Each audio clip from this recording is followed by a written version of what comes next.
Students बच्चों 9th chapter में आगे का जो टॉपिक है वो है स्पेक्ट्रो रासायनिक श्रेणी, स्पेक्ट्रोकेमिकल सीरीज। ठीक है बच्चों, यहाँ से तो अपने पास आज ये पहला टॉपिक है। ठीक है, स्पेक्ट्रोकेमिकल सीरीज कैसे बनती है इसके बारे में बात करेंगे। इसके पहले के पार्ट्स मैंने अपलोड किए हुए हैं, प्लेलिस्ट में आपको मिल जाएंगे डिस्क्रिप्शन बॉक्स में। इसको मैं आपको प्लेलिस्ट दे दूंगी 9th चैप्टर की, जिसके पहले के पार्ट्स पढ़ा दिए गए हैं, वहाँ से इसको देख सकते हैं। आइए स्टार्ट करते हैं 9th चैप्टर में आगे का क्या लिखा है हमारे पास। जितना पहली बात तो मैं बता दूं कि स्पेक्ट्रोकेमिकल सीरीज किस वजह से बनाई गई है। आपने याद होगा कि वीबीटी में हमने पढ़ा था, जैसे हमने पढ़ा था कि CN- लिगैंड प्रबल होता है, F- दुर्बल होता है, इसी तरह से CO प्रबल होता है, क्लोराइड Cl- जो होता है क्लोरो, ये अपना दुर्बल लिगैंड होता है। तो हमें स्पेक्ट्रोकेमिकल सीरीज से ये पता चलता है कि लिगैंड प्रबल है या दुर्बल है। हम कैसे बता पाएँ, ये चीज़ हमें पता चलती है बच्चों CFT से। CFT मतलब क्रिस्टल फील्ड थ्योरी से। ठीक है, कैसे पता चलती है ये चीज़ इससे हमको, ये हम आपको बताते हैं आगे का। देखिए यहाँ से कि हम कहते हैं जितना अधिक क्रिस्टल क्षेत्र का विपाटन होता है लिगैंड उतना ही प्रबल होता है। आपको याद होगा ऐसा कुछ कि हम कहते हैं T2G कक्षक होती है, ये होती है EG कक्षक, इसके बीच का क्षेत्र ही कहलाता है विपाटन।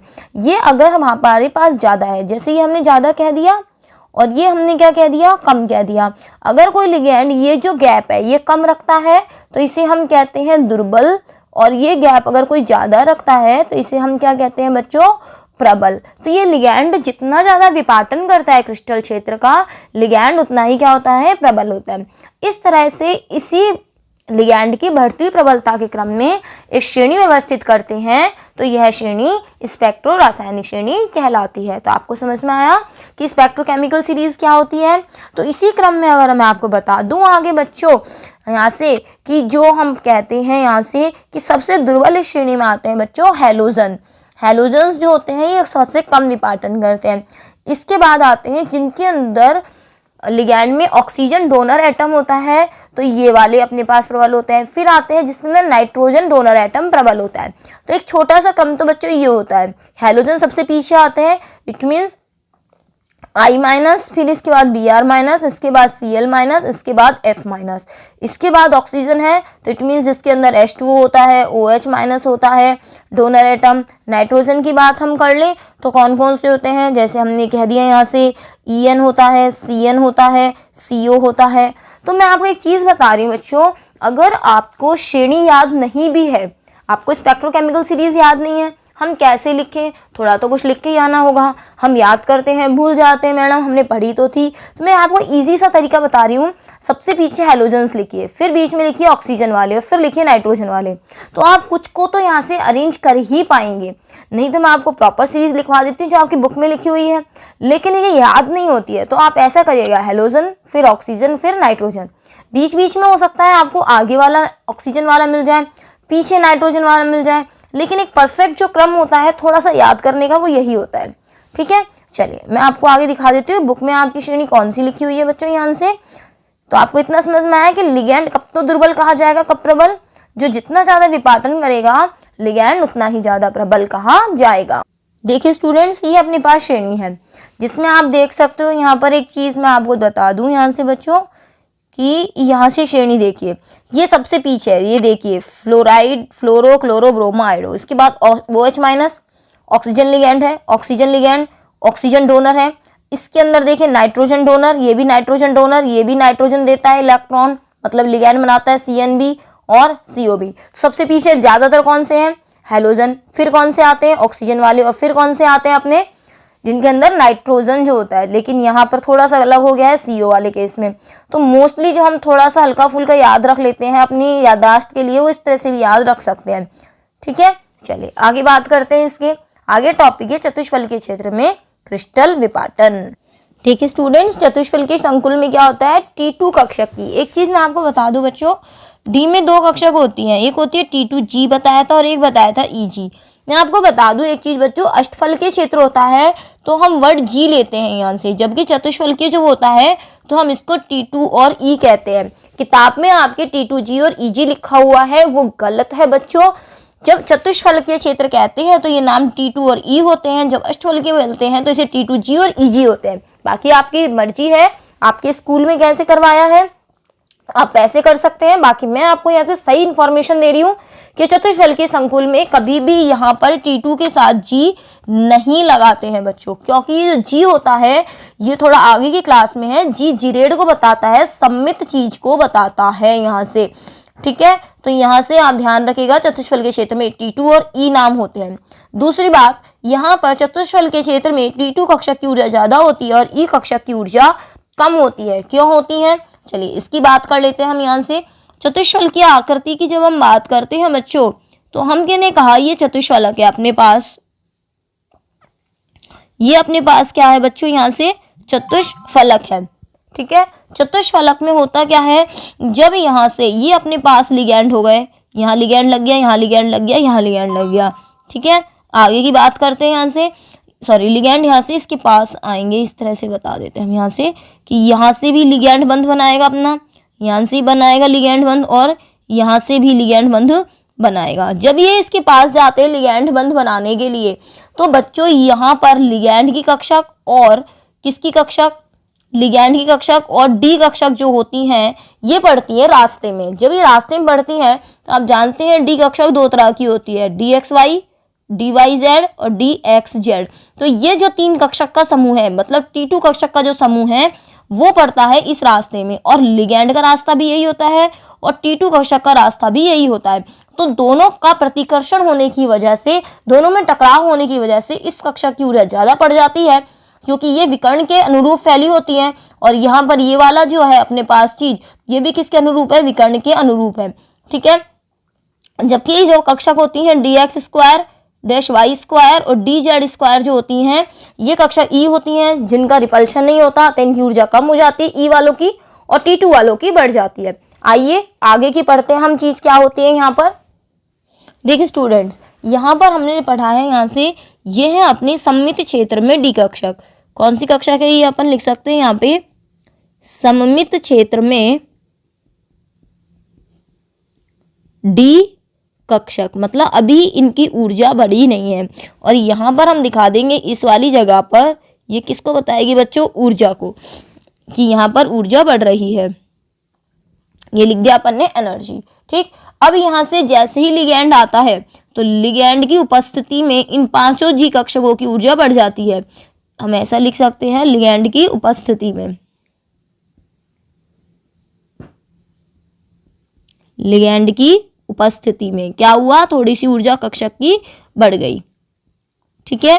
अब यहाँ से क्या होगा, ये कक्षक जो होगी लिगैंड की उपस्थिति में दो भागों में विपाटित हो जाएगी। आपको क्या करना है, यहाँ से किस तरह से करना है विपाटन, ये देखिएगा।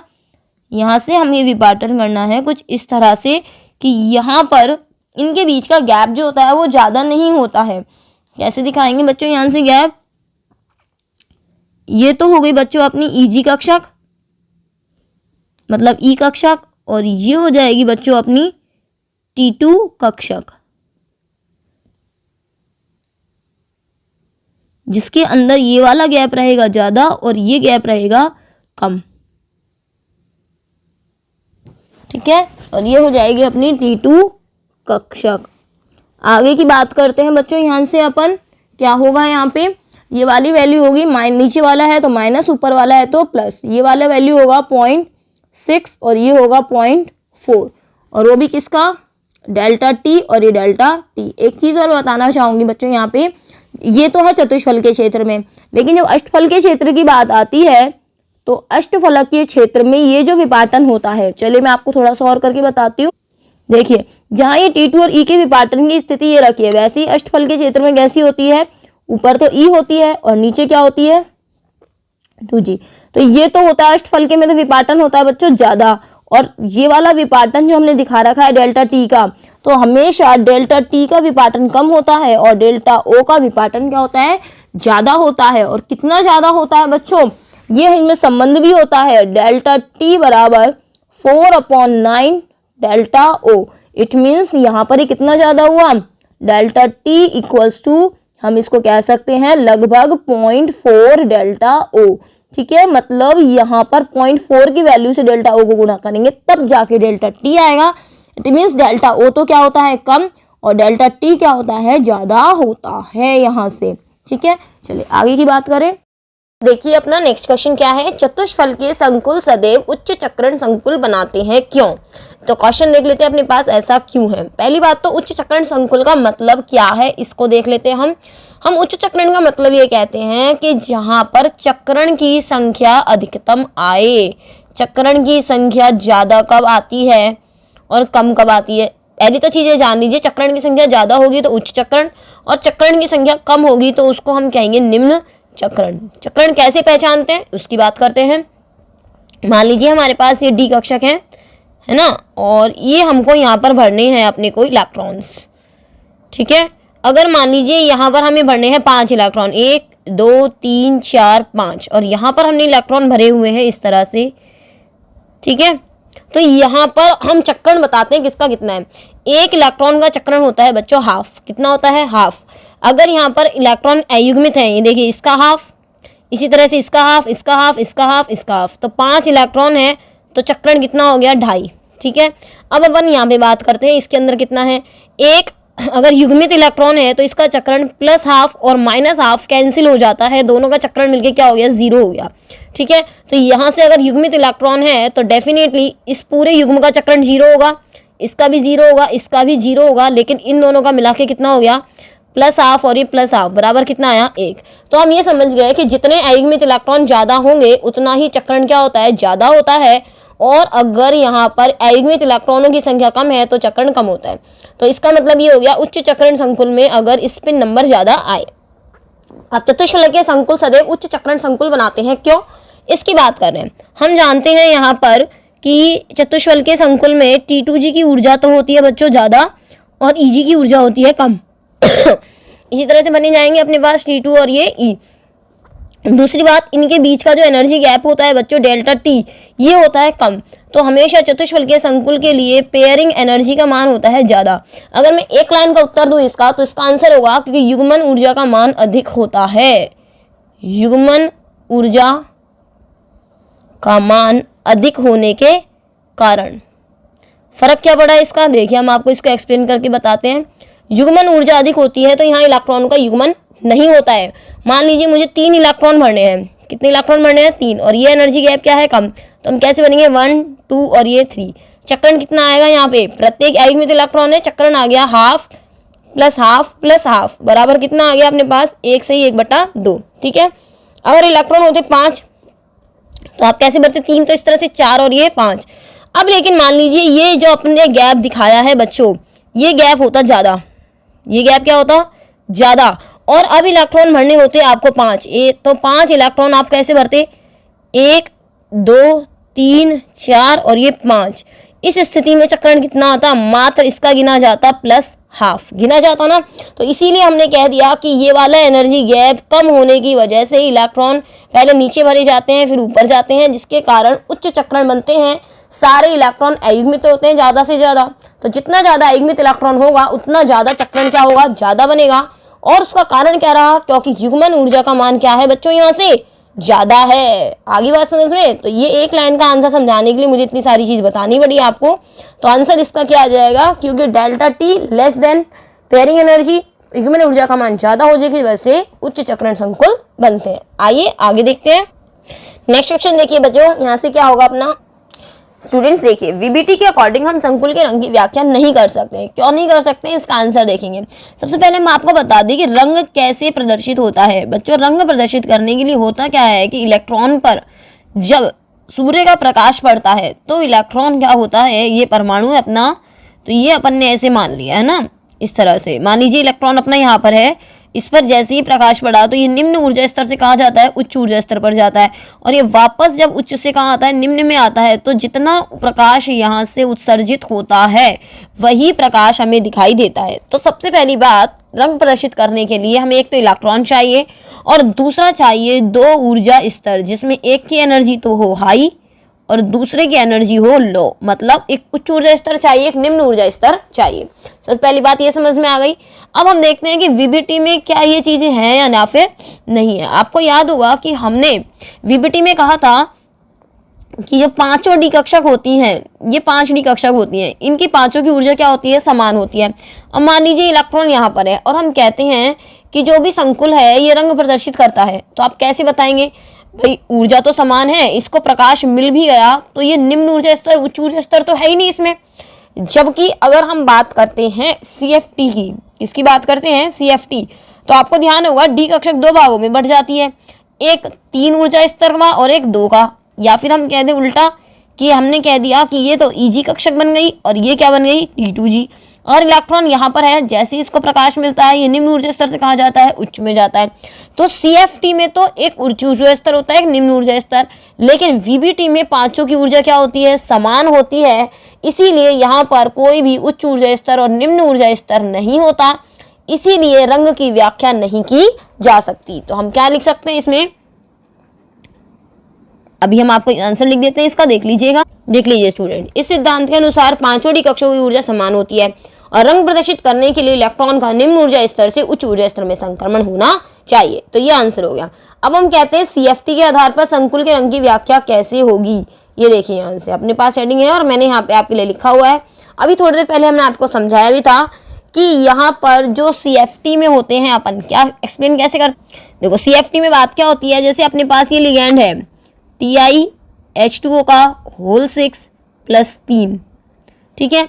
यहाँ पर टाइटेनियम जो होता है ये +3 वाला होता है, जिसके अंदर अपने पास विन्यास आता है आर्गन 3D1। अब इसके अंदर डी कक्षक में कितना इलेक्ट्रॉन है, 1 इलेक्ट्रॉन है। ये डी कक्षक में इलेक्ट्रॉन है 1 है। अभी यहाँ पर सबकी ऊर्जा क्या है, समान है। लिगैंड का काम कर रहा है H2O। लिगैंड की उपस्थिति में ये कक्षक 2 भागों में बढ़ जाती है, एक T2G में और एक EG में। तो ये तो T2G हो गया और ये क्या हो गया, EG हो गया। तो लिगैंड की उपस्थिति में ये जो डी कक्षकें होती हैं ये अपने पास 2 भागों में बट जाती हैं, T2G में और EG में। इस वजह से ये इलेक्ट्रॉन क्या होते हैं, जैसे इस पे दृश्य प्रकाश पड़ता है ये निम्न ऊर्जा स्तर से कहाँ जाता है, उच्च ऊर्जा स्तर में, और वापस थोड़ी देर बाद ये कहाँ आ जाता है, ये इलेक्ट्रॉन पहले यहाँ पहुँच गया और फिर थोड़ी देर बाद ये वापस कहाँ जाता है, नीचे आ जाता है। इसी से हमको रंग दिखाई देता है। जिस प्रकाश का अवशोषित करके ये ऊपर जाता है इलेक्ट्रॉन, उसी प्रकाश को उत्सर्जित करता हुआ ये वापस आ जाता है। और इसको हम क्या कहते हैं बच्चों, ये वाली कक्षा कौन सी है, डी कक्षा। T2G किसका भाग है, डी का। EG किसका भाग है, डी का। इलेक्ट्रॉन कहाँ गया, डी से कहाँ गया, डी में गया।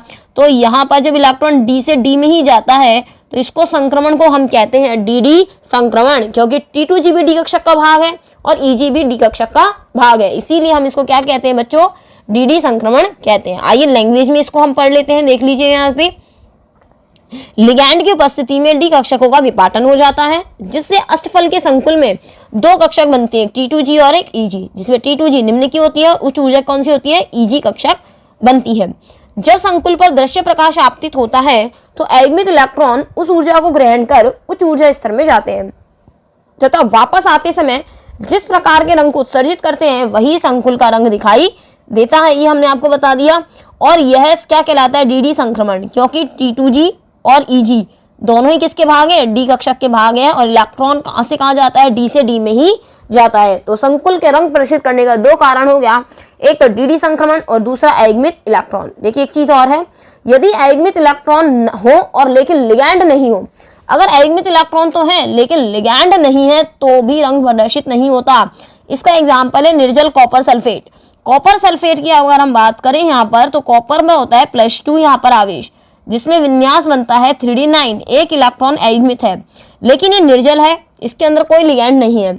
लेकिन अगर इसको हम पानी में डाल देते हैं, अगर इसी निर्जल कॉपर सल्फेट को किसमें डाल देते हैं, पानी में, तो पानी के अणु जो होते हैं यहाँ लिगैंड का काम करने लगते हैं, और निर्जल कॉपर सल्फेट जो कि सफेद रंग का होता है, पानी में डालते ही इसका रंग कैसा हो जाता है, नीला रंग आ जाता है, क्योंकि यहाँ पानी के अणु लिगैंड का काम करने लगते हैं।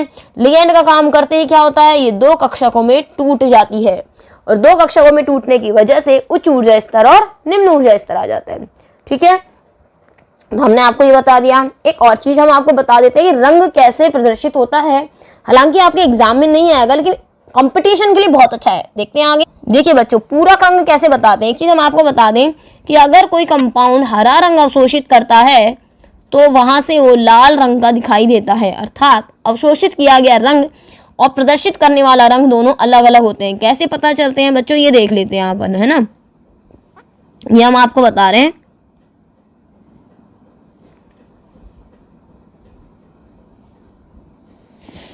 एक सेकेंड बच्चों,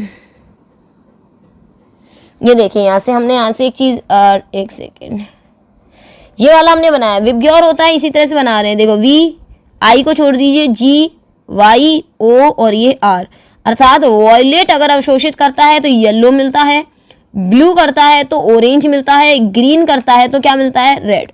हम इसका बीच का आपको बता दें एक चीज़ और बच्चों, बहुत ही अच्छा है कि रंग कैसे प्रदर्शित किए जाते हैं, ये उसकी ट्रिक है। अगर यहाँ से हम कहते हैं वॉयलेट बैंगनी होता है बच्चों, यहाँ से अगर यहाँ से हम कहते हैं ये वी आर है, इसके बीच का वी बी है, ये बी जी है, ये ग्रीन येलो है, ये ऑरेंज येलो है और ये ऑरेंज रेड है। अब इसके आप आपस में भी देख सकते हो, ये देखिए यहाँ से ये अपना ग्रीन येलो है, इसकी जगह वॉयलेट रेड बन जाएगा। तो इस तरह से है ये कि अगर आपसे कह दें कि वॉयलेट रंग अवशोषित करता है कोई, तो किस रंग का दिखाई देगा बच्चों, निश्चित रूप से येलो कलर का दिखाई देगा। अब अपना टॉपिक है नेक्स्ट, उपसह संयोजक यौगिकों का स्थायित्व। देखते हैं बच्चों आगे का टॉपिक। देखिए स्टूडेंट्स, अपने पास टॉपिक है उपसह संयोजक यौगिकों का स्थायित्व। स्थायित्व को कैसे अपन निकालते हैं कि स्थायित्व किसका ज्यादा होगा। जैसे अपने पास पहला अपने पास इसका कारक है लिगैंड की प्रकृति। अब हमारे पास दो लिगैंड, हमने यहाँ से दो कंपाउंड ले लिए हैं। जैसे हमने ले लिया FeF6 इसका -3, ठीक है, और एक हमने ले लिया यहाँ से FeNH3 का होल 6 + 3, और आपसे पूछ लिया बताइए कौन सा ज़्यादा अपने पास स्थायी होगा। तो हम आपको बता दें इसके अंदर आपको दो प्रकार के लिगैंड बता रखे हैं हमने, एक बता रखा है दुर्बल और एक बता रखा है प्रबल। तो जो अगर लिगैंड प्रबल है तो उससे बनने वाला स्थायी होगा। तो यहाँ पे प्रबल लिगैंड कौन सा है, NH3 स्ट्रॉन्ग लिगैंड है, F- दुर्बल लिगैंड है, तो ज़्यादा कौन सा होगा स्थायी, ये वाला होगा, ठीक है। तो लिगैंड अगर प्रबल हो तो वो स्थायी होगा। नेक्स्ट अपना किलेटीकरण। अगर अपने पास कोई लिगैंड किलेट वाले बना रहा है, जैसे हमने कह दिया CuNH3 का होल 4 + 2, ठीक है, और एक हमने ले लिया CuEn का होल 2 + 2, तो इसके अंदर से कौन होगा बच्चों, इसके अंदर EN आप जानते हैं ये ज़्यादा लिगैंड वो होता है, ये किलेट वाले बनाता है। किलेट वाले बनाने की वजह से जो लिगैंड उसमें मेटल होता है वो बीच में फंस जाता है, इसीलिए यहाँ पर ये ज़्यादा स्थायी होगा। चाहे कोई दुर्बल हो चाहे प्रबल हो, लेकिन अगर लिगैंड अगर यहाँ से कीलेट बना रहा है, कीलेट वाला है, तो वो ज़्यादा स्थायी होगा। अगला देखते हैं यहाँ से, मान लीजिए अपने पास लिगैंड भी क्या आ जाते हैं, यहाँ से सेम आ जाता है। जैसे एग्जाम्पल के तौर पे हमने लिख दिया FeCN का होल 6 - 3 और FeCN का होल 6 - 4। अब यहाँ पर क्या है बच्चों, लिगैंड भी सेम है, मेटल भी सेम है। अब क्या करें, इन दोनों का ऑक्सीकरण निकालिए। इसका ऑक्सीकरण निकलता है +3 और इसका निकलता है Fe+2। तो जिसका ऑक्सीकरण ज़्यादा है वो ज़्यादा स्थायी होगा। क्यों, क्योंकि उस समय इसका आकार क्या हो गया, छोटा, और इसका आकार क्या हो गया, बड़ा। जो छोटा होता है वो ज़्यादा आवेश को अपनी तरफ पकड़ के रख सकता है, इसीलिए यहाँ पर ये ज़्यादा स्थायी होगा। बच्चों आपके 2021 का जो सिलेबस है कोरोना के टाइम पे वो थोड़ा सा कम हो गया था, इसीलिए उसके अनुसार तो यह चैप्टर जो होता है वो यहाँ पूरा हो चुका है।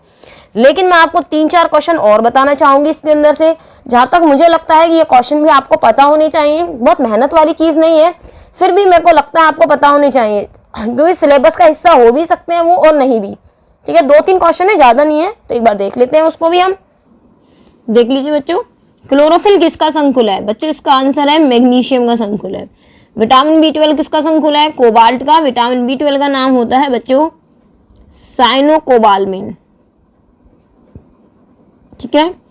कैंसर के उपचार में प्रयुक्त प्लेटिनम का संकुल ये होता है बच्चों सिस्प्लेटिन। सिस्प्लेटिन सूत्र क्या होता है, PtNH3 का होल 2 Cl2, ठीक है। कैसे बनाएंगे, प्लेटिनम को यहाँ रखिए, सिस है तो इसका मतलब NH3 एक साइड और Cl एक साइड, ठीक है। ये हो गया अपना। नेक्स्ट अपने पास क्या है, हीमोग्लोबिन किसका संकुल है, ये होता है आयरन का। अब बच्चे आते हैं बच्चों आपके इंपॉर्टेंट क्वेश्चंस इसमें, कि आपके पेपर के लिए इंपॉर्टेंट क्वेश्चन क्या बनते हैं। तो 9th चैप्टर के इंपॉर्टेंट क्वेश्चंस का वीडियो भी हम जल्दी लेके आएंगे।